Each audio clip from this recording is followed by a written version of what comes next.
At 2:47 a.m., a desperate single father sent a message that would change his life forever. Lincoln Drew's trembling fingers hovered over his cracked phone screen as the glow of it cut through the darkness. In the next room, his 8-month-old daughter, Talia, had finally stopped crying after 3 straight hours of screaming. The neighbors had already banged on the wall twice. The formula kit on the counter was almost empty, maybe 2 feedings left if he stretched it carefully. His bank account balance mocked him, $47.23. Rent was due in 4 days, $8.50 or they'd be out on the street again. He scrolled through his contacts, pride long gone. He typed fast before he could stop himself. Hey, I know it's late. Talia's almost out of formula. Could you spot me $40? I'll pay you back Tuesday. He hit send, then froze. He'd texted the wrong number. Not his cousin Marcus, but Vail interview from a job application weeks ago. His heart dropped. He'd just begged a potential employer for money in the middle of the night. Lincoln covered his face with his hands. That's it, he muttered. The final humiliation. 3 miles away, on the 42nd floor of a glass tower overlooking Lake Michigan, Josephine Vail, CEO of Hayes Industries, was still awake, surrounded by reports and empty coffee cups. 34 years old, worth millions and utterly alone. Her phone buzzed. Unknown number. She almost ignored it, but curiosity won. She read the message once, twice, 3 times. It wasn't a scam. Scammers didn't ask for $40.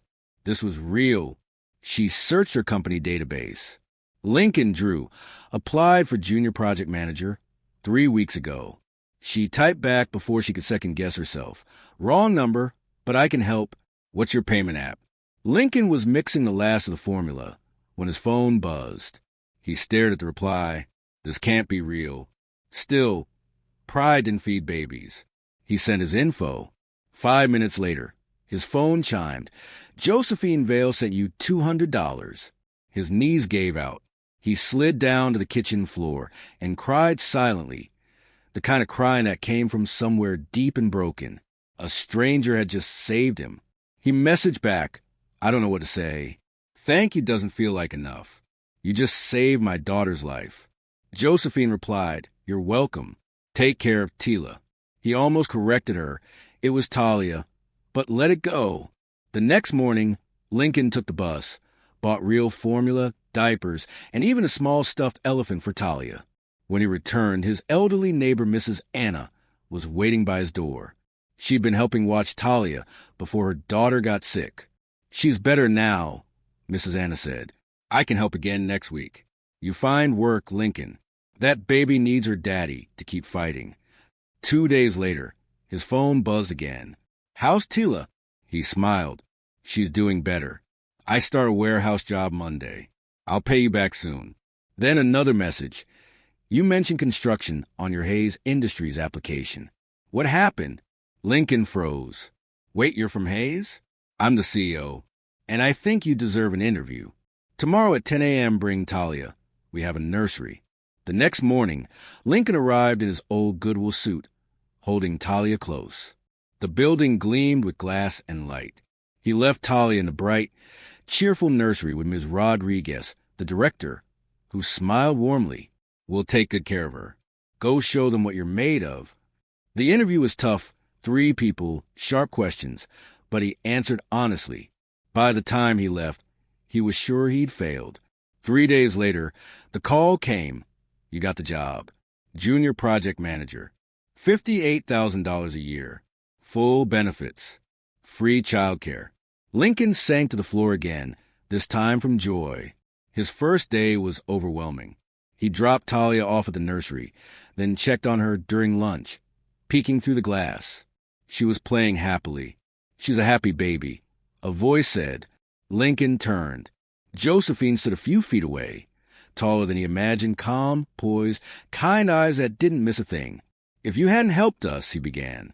I would have figured something out, she said softly, but I'm glad I could help. Welcome to Hayes Industries. Weeks passed. Lincoln thrived at work. His construction background made him invaluable. Talia thrived too, crawling and laughing in the nursery. He saw Josephine occasionally, always polite, professional, distant. Yet something in him looked for her every day. When Talia's first birthday came, Lincoln planned a tiny party in his small apartment. Ms. Rodriguez smiled mysteriously and said, "Leave that to me." That afternoon, Lincoln got an email from Josephine's assistant. "Miss Vale has arranged a full birthday package at Tiny Tot's Party Supply.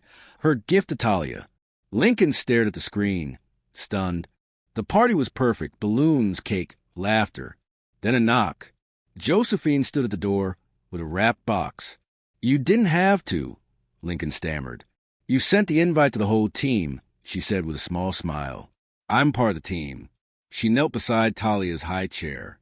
"Happy birthday, sweet girl." "Jojo." Talia squealed, grabbing her hand. Josephine laughed, really laughed, frosting on her blazer, hair undone. And for the first time, Lincoln saw the woman behind the CEO. After that, Josephine began visiting the nursery more often. Lincoln would find her there at lunch, reading to Talia, who climbed into her lap like they were old friends. "She really loves kids," Lincoln said once. Ms. Rodriguez smiled. "She doesn't have any of her own. I think she's lonely." When Talia took her first steps, she walked straight to Josephine.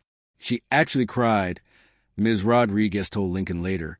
The next day, he found Josephine in the break room. "You cried?" he asked gently.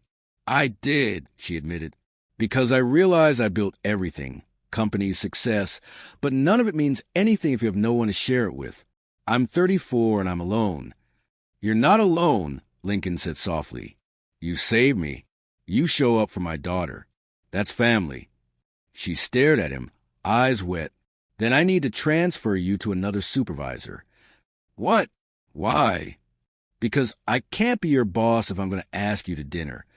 Lincoln blinked. "Are you asking me out?" "Trying to," she said, flustered. He grinned. "I'd like that." "Can we bring Talia?" she asked quickly. She'd be offended if we didn't. Their first date was simple: pizza, laughter, and baby giggles. Talia sat in a high chair between them, smearing sauce on her cheeks while Josephine wiped her face gently with a napkin. "You don't strike me as someone who eats pizza," Lincoln teased. Josephine smiled. "I don't strike myself as someone who sends $200 to strangers at 3 a.m. either." They both laughed, but behind it was a quiet understanding. Two people from opposite worlds finding comfort in the same space. As weeks turned into months, their dinners became a routine. Sometimes in fancy restaurants, sometimes just in Lincoln's small apartment, with Talia babbling between bites. Josephine never acted out of pity. She treated them like equals, like family. One evening, after Talia had fallen asleep, they sat on the couch with coffee mugs in hand. Rain tapped softly against the window. "Do you ever miss it?" Josephine asked. "Miss what?" "Having someone to share it all with." Lincoln looked at her. "Every day. But lately, it feels like I might not have to miss it anymore." Josephine's eyes met his, and something unspoken passed between them. She leaned forward, just enough that their hands brushed. The warmth of that touch said what neither dared to speak. From then on, they didn't need to define it. Everyone at the company noticed. The CEO and her project manager always finding reasons to cross paths. Talia called her Jojo, and no one corrected her. One Friday evening, Josephine invited them to her home, a sleek glass penthouse with views of city. Lincoln hesitated at first, feeling out of place among marble counters and designer furniture. But Talia giggled as she toddled across the rug, and Josephine got down on her knees, in a dress worth more than his car, just to play blocks with her. "See," Josephine said softly, watching Talia laugh. "She makes this place feel like home." Lincoln smiled. "She has that effect. On both of us." They began spending weekends together. Parks, picnics, small road trips. Lincoln's world expanded and Josephine softened. She learned to let go of her phone, to laugh more, to live in the small moments. One evening, Talia came down with a fever. Lincoln panicked, pacing the floor.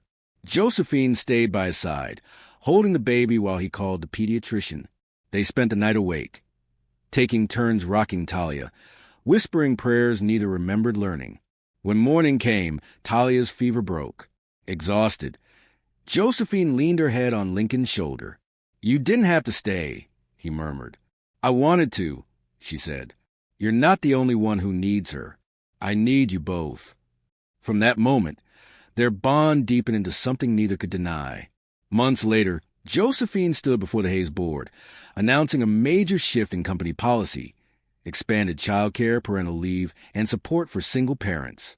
When the reporters asked what inspired the changes, she smiled.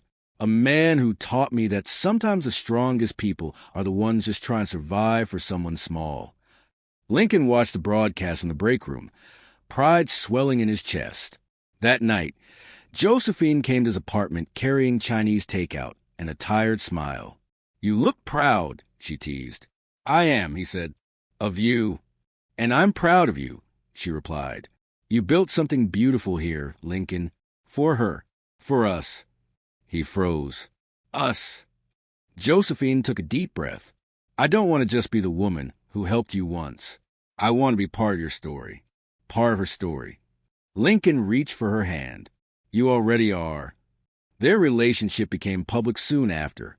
Whispers spread through the company, but Josephine didn't care. She built empires. She could survive gossip. What mattered was the family they were building. 2 years later, on Talia's 3rd birthday, Lincoln planned something special. He asked Ms. Rodriguez to bring Talia to the Hayes rooftop garden, Josephine's favorite place. Fairy lights twinkled overhead. Flowers framed the skyline. When Josephine stepped out of the elevator, she froze. Lincoln stood there in a suit, holding Talia, who wore a tiny white dress and a paper crown. "Jojo." Talia squealed, running to her. Josephine scooped her up, laughing. "What's all this?" Lincoln stepped closer, heart pounding. "You once told me everything you built meant nothing without someone to share it with." He knelt on one knee. "So share it with us. Marry me." Tears filled Josephine's eyes. "Are you sure?" she whispered. "About you? About us? Always." She nodded, voice breaking. "Then yes, 1,000 times yes." Talia clapped, shouting, "Jojo, say yes." They laughed through tears, holding each other as the city lights shimmered below them. The wedding was small, intimate, just friends, co-workers, and the people would become family. Mrs. Anna cried the loudest when Josephine promised to love Talia as her own. Years later, when Talia was old enough to ask how her parents met, Josephine would smile and say, "Your daddy sent a message to the wrong number." And Lincoln would add, "But maybe it was the right one all along." Talia would giggle, wrapping her arms around them both. And every time, Josephine's eyes would shine, because she knew that one late-night text, sent out of desperation, had built a life full of laughter, love, and second chances. Through mistake and mercy, through hunger and hope, they had found each other, not by fate, but by choice. And for the first time in her life, Josephine Vale, CEO, millionaire, rescuer, didn't feel powerful. She felt home.